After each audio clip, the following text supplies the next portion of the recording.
You were on your way home when you died. It was a car accident. Nothing particularly remarkable, but fatal nonetheless. The medics tried their best to save you, but your body was shattered. And then the pain stopped. You looked around in the nothingness.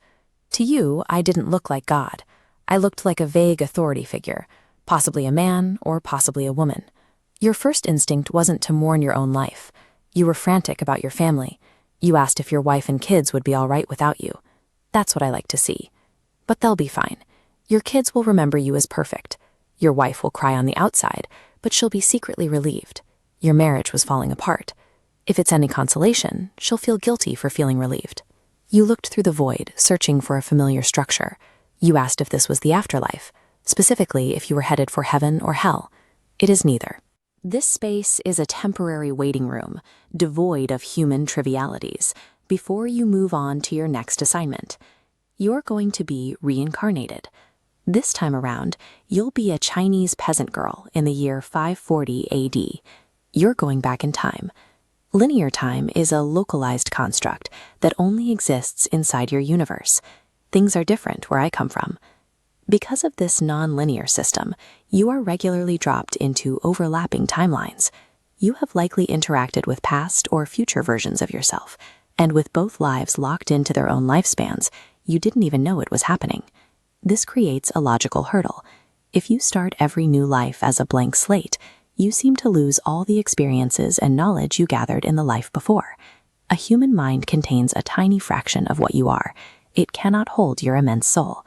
Like sticking your finger into water to test the temperature, you place a tiny part into the vessel to gain all its experiences. The human body is a sensory probe. You've been in one for 48 years and haven't stretched out yet to feel your immense consciousness. You processed this scale for a moment and then looked outward. You asked about the fate and identity of all the other people on Earth. There is no one else. In this universe, there is only you and me.